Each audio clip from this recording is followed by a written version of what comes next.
Hello friends, success plus point में आपका स्वागत है। आज से मैं इंग्लिश की क्लास शुरू करने जा रहा हूँ, जिसमें आपके लिए सबसे पहला पार्ट लाया हूँ वन वर्ड सब्स्टिट्यूशन का।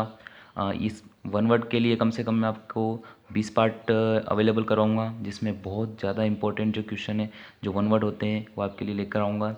और अभी हाल ही के दिनों में जो एग्ज़ाम हुआ है एसएससी एमटीएस का, उसमें जितने भी वन वर्ड पूछे गए हैं उन सभी को मैं इसमें कवर करने जा रहा हूँ।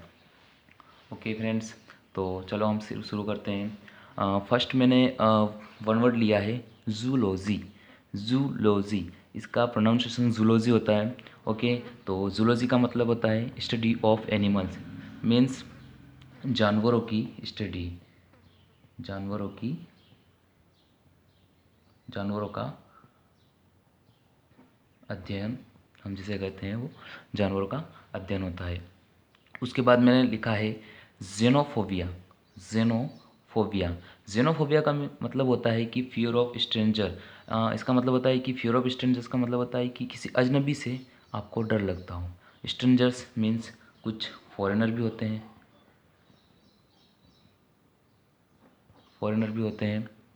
तो स्ट्रेंजर के लिए हम फॉरेनर का भी यूज़ हम कर सकते हैं। तो जेनोफोबिया का मतलब क्या होता है कि फियर फ्रॉम स्ट्रेंजर्स या fear of strangers, morbid fear of strangers, anything else. Okay, उसके बाद में फोबिया, सबसे इंपॉर्टेंट बात बता दूँ, जहाँ पर भी आपको फोबिया नज़र आए उसका मतलब होता है कि किसी चीज़ से आपको डर लगता हो, तो उसे हम कहते हैं फोबिया। जैसे कि देखो यहाँ पे मैंने इसके जस्ट बाद वाला लिया है हाइड्रोफोबिया। हाइड्रोफोबिया का मतलब क्या होता है कि fear of water, fear of water, यानी कि पानी से आपको, पानी से डर लगना, जिसे हम कहते हैं। जैसे कि कोई पर्सन होता है, उसको ज़्यादातर क्या होता है कि पानी ज़्यादा, मैक्सिमम पानी देखता है, तो उसको पानी से बहुत डर लगता है, उसको तैरना नहीं आता हो, ऐसा कुछ रीज़न हो सकता है। तो हम कह सकते हैं कि हाइड्रोफोबिया का मतलब क्या होता है, fear of water. Okay, and next है ट्विंस। ट्विंस ट्विंस का मतलब होता है, ट्विंस ऐसा वन वर्ड है जो लगभग सभी को आता ही है, तो फिर भी मैंने लिया है क्योंकि एग्ज़ाम में पूछा गया था। तो ट्विंस का मतलब होता है टू चाइल्ड बोर्न टुगेदर। इसका मतलब होता है कि दो बच्चे जिनका जन्म एक साथ होता है या एक ही समय पर उनका जन्म होता है, उनको कहते हैं हम ट्विंस। ये तो लगभग सारे जने जानते हैं, जिन्हें हम कहते हैं जुड़वा। और उसके बाद में नेक्स्ट लिया है मैंने ऑप्टिक्स। ऑप्टिक्स ऑप्टिक्स का मतलब तो आप तो जानते होंगे कि कोई भी लेंस, लेंस से संबंधित ही हमको बता रखा है ऑप्टिक्स, लेंस। ऑप्टिकल्स का मतलब होता है लेंस वगैरह होते हैं, और लेंस का मतलब होता है लाइट। स्टडी ऑफ ऑप्टिक्स का मतलब होता है study of light. Study of light means प्रकाश का अध्ययन, प्रकाश का अध्ययन जिसे हम कहते हैं वो होता है प्रकाश का अध्ययन। ओके, ऑप्टिक्स का मतलब क्या होता है, प्रकाश का अध्ययन। उसके बाद में लिया है मैंने एलिजिबल।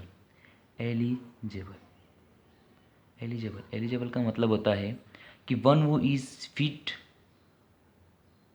For the post. मतलब ऐसा कोई भी व्यक्ति जो किसी पोस्ट के लिए जिसने अप्लाई किया है और वो उस पोस्ट के लिए योग्य होता है, जिसे हम कहते हैं योग्य। एलिजिबल का मतलब होता है योग्य होना। ओके, तो एलिजिबल का मतलब होता है योग्य, one who is fit for the post, मतलब कि जो व्यक्ति किसी पोस्ट के लिए योग्य होता है, हम उसे क्या कहते हैं, एलिजिबल कहते हैं। उसके बाद में नेक्स्ट मैंने वर्ड लिया है फोटोफोबिया। मैंने आपको पहले ही बताया है कि फोबिया जहाँ पर भी आ जाए उसका मतलब होता है डर लगना, किसी चीज़ से डर लगना। तो फोटो का मतलब होता है प्रकाश, प्रकाश होता है। तो फोटोफोबिया का मतलब क्या होगा, मॉर्बिड फियर ऑफ लाइट, यानी कि प्रकाश से जिसको डर लगता है उसे हम कहते हैं फोटोफोबिया। फोटोफोबिया का मतलब होता है जिसे हम प्रकाश से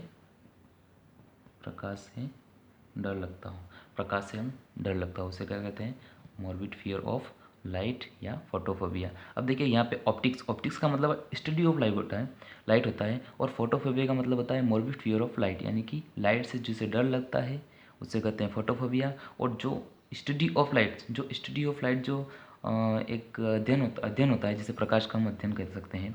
उसके बाद में देखते हैं नेक्स्ट वर्ड मैंने लिया है ऑब्सोलेट। ऑब्सोलेट का मतलब होता है नो लॉन्गर इन यूज़, जो कि अब व्यर्थ हो गया है। जैसे मैं एक एग्जांपल के तौर पे आपको बताऊं, कुछ नोकिया के मोबाइल ऐसे होते हैं जिनको अब हम यूज़ करना पसंद नहीं करते हैं, यानी कि अब वो ज़्यादातर हमें यूज़ में नहीं आते हैं, या फिर ऐसा मान लेते हैं कि वो हमें पसंद नहीं है। तो ऐसा कुछ चीज़ होती है जो हम लोगों की यूज़ में नहीं आते हैं, उसके कारण वो क्या हो जाते हैं, व्यर्थ हो जाते हैं। उसे हम कहते हैं ऑब्सोलेट, तो no longer in use in और इन प्रैक्टिस। ऑब्सोलेट का मतलब होता है व्यर्थ हो जाना। ओके, उसके बाद में नेक्स्ट वर्ड लिया है मैंने ऑर्फन। ऑर्फन का मतलब होता है a child whose parents are dead. Orphan का मतलब होता है अनाथ। क्या होता है फ्रेंड्स? अनाथ। यानी कि a child whose parents are dead, यानी कि ऐसा बच्चा जिसके माता पिता की मृत्यु हो चुकी है, उसे हम कहते हैं ऑर्फन कहते हैं। उसके बाद में लास्ट मैंने लिया है, मैं मैक्सिमम 10 की सीरीज़ ही बनाऊंगा। 10 ऐसे करके आपको कम से कम 20 वीडियो प्रोवाइड करूंगा, जिसमें आपको लगभग 200 उससे भी ज़्यादा मैं आपको प्रोवाइड करने की कोशिश करूंगा। तो जो सारे इंपॉर्टेंट रहेंगे। अब देखते हैं मिसोजेनिस्ट, इसकी स्पेलिंग देख लेते हैं एक बार। MISOGYNIST।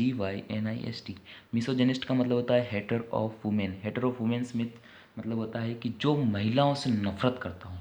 कुछ लोग ऐसे होते हैं हमारे समाज में जो कि महिलाओं से बहुत ज़्यादा नफरत करते हैं, उनको महिला अच्छी नहीं लगती है, उनका किलिंग कर देते हैं, वो मर्डर कर सकते हैं। ऐसे कुछ लोग होते हैं जिन्हें मिसोजेनिस्ट करते हैं, यानी कि हेटर ऑफ वुमेन मतलब जो महिलाओं से घृणा करते हैं, उनकी जो एक तरह से देखा जाए तो उनकी जो तरक्की होती है उससे जो घृणा करते हैं उसे कहते हैं मिसोजेनिस्ट, मतलब हेटर ऑफ वुमेन। ओके, तो फ्रेंड्स मैंने आपको 10 वन वर्ड्स बताए हैं, जिसमें सबसे पहला मैंने बताया जूलॉजी, उसके बाद में बताया मैंने जेनोफोबिया, उसके बाद में हाइड्रोफोबिया, उसके बाद में नेक्स्ट बताया मैंने twins, optics, eligible, photophobia, obsolete, orphan and misogynist. ये 10 बहुत इंपॉर्टेंट है, आपके एग्ज़ाम लायक हैं, तो आप इसको प्लीज़ प्लीज़ इसको ज़रूर देखिएगा, अपने फ्रेंड के साथ शेयर कीजिएगा, कमेंट कीजिएगा, और हमें इंस्टाग्राम एंड ट्विटर पर भी फॉलो कीजिएगा, फेसबुक पर भी फॉलो कीजिएगा। सो फ्रेंड्स, अगर ये पसंद आए इसको लाइक ज़रूर करें, कमेंट ज़रूर करें एंड सब्सक्राइब ज़रूर करें। और अगर सब्सक्राइब भी कर लिया हो तो जो लास्ट में जो सब्सक्राइब के पास में जो घंटे का निशान आता है उसको आप ज़रूर क्लिक करें, ताकि जो भी हम वीडियोस प्रोवाइड कर रहे हैं वो सबसे पहले आपके पास पहुँचे। Okay, thank you.